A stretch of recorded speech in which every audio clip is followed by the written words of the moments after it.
Good morning students. Today we will study English में आज हम पढ़ेंगे chapter number 6 going to sleep. Going to sleep मतलब sleep के लिए जाना। तो इस स्लीप के लिए जाना के ऊपर यहाँ पे कुछ स्टोरी जैसे आपको बताया है कि कैसे एक स्टोरी यहाँ पे जो सपने में वो स्लीप के लिए जाते हैं लेकिन स्लीप उन्हें आती नहीं है, तो वो किस तरीके का सपना देखते हैं ये यहाँ पे आपको बताया है।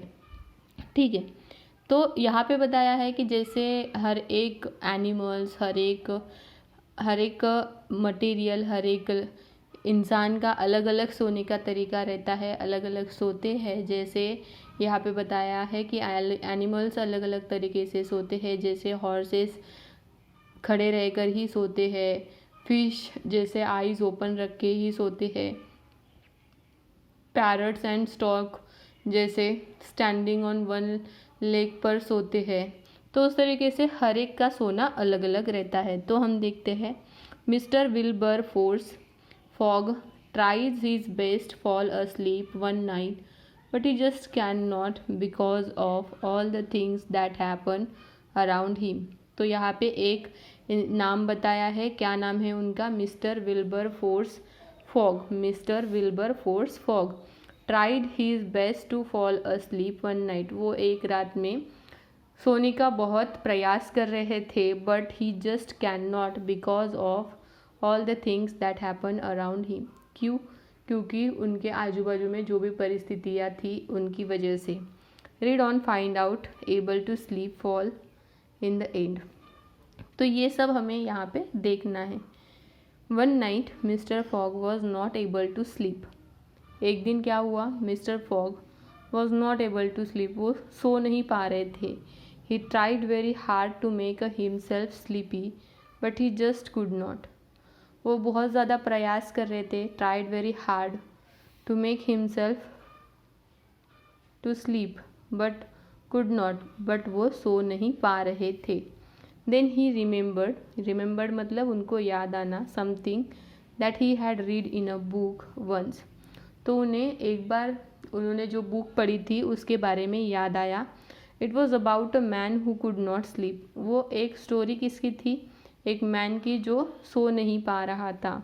The man in the book has managed to fall asleep by imagining that he saw a lot of sheep jumping over a fence। तो जो स्टोरी में मैन था वो क्या था? हैड मैनेज, वो मैनेज कर रहा था। मैनेज मतलब क्या कर रहा था? सोने की प्रयास कर रहा था। इमेजिन मतलब भविष्य में थिंक करके पिक्चर इमेजिन कर रहा था, जैसे देख रहा था। That he saw a lot of sheep jumping over a fence. वो क्या देख रहा था? कि बहुत सारी शीप जो है वो क्या कर रही है? फेंस मतलब क्या है? जैसे कंपाउंड रहता है उस तरीके से। एंड बाय वहाँ से जंप कर रही है। And by counting them as they jumped. और वो पर्सन क्या कर रहा था? वहाँ से काउंट कर रहा था कि कितनी शीप वहाँ से जंप हो रही है, कूद रही है वहाँ से फेंस से। I will try that he said himself. तो वो खुद से बात कर रहा था कि मैं वो ट्राई करता हूँ कि वो कितनी वहाँ से शीप जंप कर रही है। So he close his eyes and imagine sheep jumping over his fence and begin to count.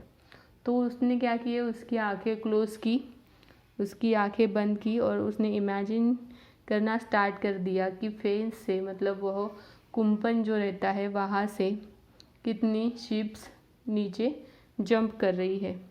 When he reach his 140th sheep, जब वो उसकी 140th शीप तक गया, 140th शीप तक गया, he started to doze off. तो वो सोने ही वाला था। डोज ऑफ मतलब गो टू स्लीप, वो सोने ही जा रहा था। Suddenly Mrs fog said Wilbur force I think the yellow hen wants to ले एग। तभी उसकी पत्नी मिसेस फॉग ने क्या कहा उसे? कि yellow hen wants to lay eggs. Yellow hen wants to lay eggs. Oh don't trouble me. Trouble मतलब क्या है? समस्या। तो उसने क्या कहा मिस्टर फॉग ने कि मेरे सामने समस्या मत खड़ी करो। Do keep quiet and go to sleep. उसने कहा कि तुम शांत रहो और सोने जाओ। Said Mr Fogg quite irritated. तो मिस्टर फॉग थोड़े चिड़चिड़े हो गए। इरिटेटेड मतलब चिड़चिड़े। He went back to his sleep again. तो फिर से वो और नींद में चले गए। Sheep, he went back to his sheep again. तो वो अगेन वहाँ पर चले गए जो वो शीप काउंट कर रहे थे। He counted and got up 120 sheep. तो वो काउंट कर रहे थे और काउंट करते करते कहाँ तक आ गए वो? अभी 120 शीप तक आ गए। He was about to fall asleep when the baby began to cry। अब वो अबाउट टू मतलब क्या है कि अब वो लगभग सोने ही वाले थे कि बेबी रोने लगा। Be quiet Mr Fogg shouted. तो वो ज़ोर से चिल्लाने लगे। शाउटेड मतलब चिल्लाने लगे कि be quiet. He ask Mrs Fogg to tend to baby and to put her to sleep. तो मिस्टर फॉग ने मिसेस फॉग को कहा टेंड टू मतलब केयर करे, बेबी को संभाले कि बेबी को अच्छी तरीके से वो सुलाए। When Mrs. Fogg had finally put the baby to sleep, Mr. Fogg decided to try counting his imaginary sheep again।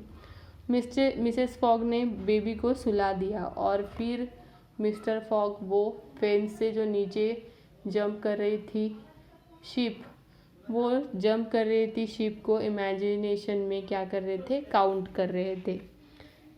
ठीक है। He had just finished counting the 64 sheep when his aunt knocked on the door। तो उन्होंने क्या किया था? और again उन्होंने counting करना चालू किया। तो उन्होंने जस्ट 64 शीप काउंट किए। फिर उसके बाद आंटी ने ही डोर खटखटाया। नॉक मतलब खटखटाया। And asked if he was awake. और उसे पूछा कि आप जागे हो क्या? अवेक मतलब जागा होना। She said that he had forgotten to close the back door। तो उन्होंने क्या कहा आंटी ने कि आप लोग forgotten मतलब भूल गए, to close the back door लगाना भूल गए। She thought she had heard thieves in the backyard। तो उन्होंने क्या कहा कि उन्होंने किसके बारे में सुना है? लार्ज ओपन स्पेस के बारे में। बैकयार्ड मतलब क्या है? बाहर खुली रखी हुई जगह। Mister fog got up from the bed. वो मिस्टर फॉग और उठ गए नींद से। इन एंगर, वो बहुत एंगर मतलब गुस्से में थे। एंगर मतलब गुस्सा। And went down to check, और वो देखने के लिए चले गए। He found the door firmly closed. तो उन्होंने देखा कि उनका डोर फर्मली मतलब टाइटली क्लोज था, बंद हुआ था। फर्मली मतलब टाइटली। ओके स्टूडेंट्स, तो आज के क्लास में हम इतना ही देखते हैं। नेक्स्ट क्लास में हम बाकी का पोर्शन देखेंगे।